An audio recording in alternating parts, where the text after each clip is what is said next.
Dr. Bill, you're on. All right. Thank you. Great to talk to you again today. I missed part of the beginning. I had to take my car for its spring cleaning to the dealer, and you started while I was on the way leaving. And so I had to ride my bike about 5 miles to get home and finally hear what you're saying.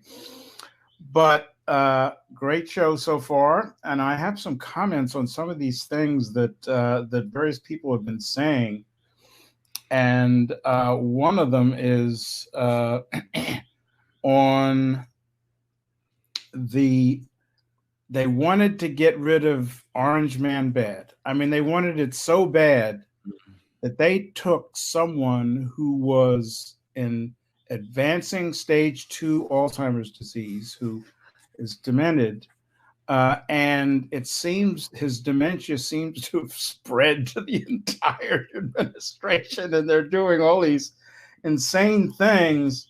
And it brings back this thing that everybody has to remember: be careful of what you wish for, because you might get it. Exactly. And they got it. They got what they wanted, and now things are going crazy. One thing to say to Alex: please don't go to Kyiv. They have a kill list of journalists, and I'm sure you may be on. This goes back to 2014 when the coup happened, and the time after that, 2014, 2015. They had a list of journalists that they said they were going to kill. I mean, so be careful of going to Kyiv. I know it may be really nice. Thank you for that. Yeah. Okay. It looks like Kiev is off the list. Thank you for that. Careful. Bill. And that movie that you were talking about that was on the BBC years ago about the terrorists and so forth. I think it's called The Power of Nightmares. And you can get it. That was the name of it. That's right. Right. And all this stuff about building ships. China has 1.2 billion people to build ships. I'm sure they can build a lot of ships in a fairly short time. Absolutely. At any rate, now the other things I had questions on. Do you know about this Caspian Sea Treaty that was put together a couple of years ago? It's five countries, and they all border the Caspian. Yeah. So the United States is like, they can't get in there because they're not one of those countries. Exactly. I don't know a huge amount about it. What I do know is that it appears to be working reasonably well. As far as I understand it, the only country that has any kind of naval presence on the Caspian Sea is Russia. But in terms of economic and relations and basic peaceful relations in the Caspian, it seems to be working fairly well. And I remember some years ago we had somebody, I think he was actually Russian. He wrote to us he wrote a piece for us for the Duran about how the United States actually did try and insert itself into the Caspian through one of the countries, either Azerbaijan or Kazakhstan, I forget which one, and tried to get a naval base, believe it or not, in the Caspian Sea. And of course, the Caspian powers would have none of it. So it's a peaceful place, basically.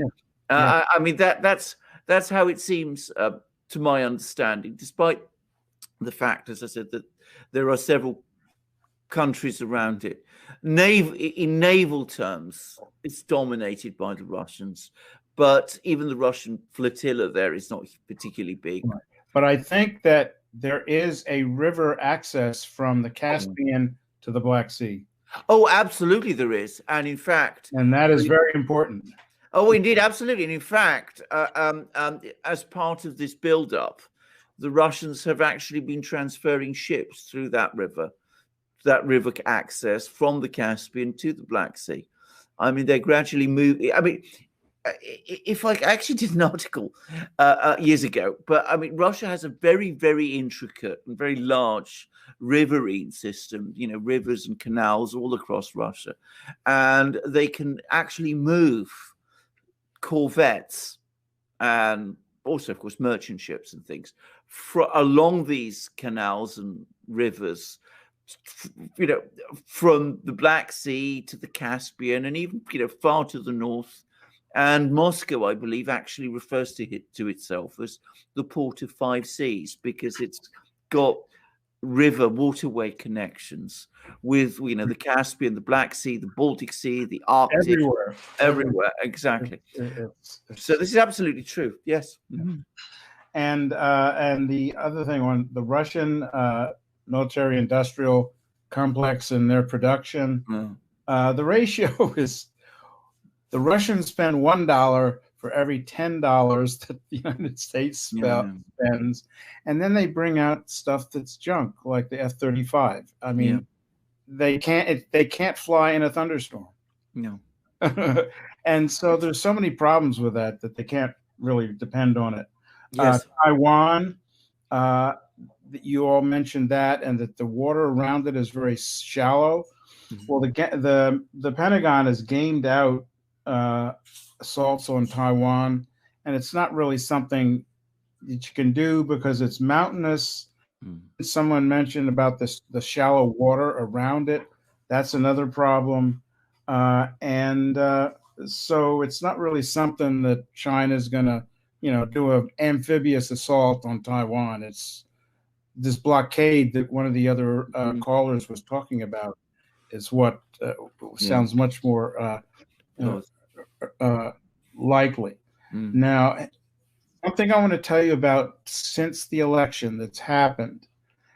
I sit in Gainesville is in North Florida. It's right in the middle. It's about 75 miles from each coast. And all the flights, I can see all the flights coming from the Midwest. The East Coast are a bit too far.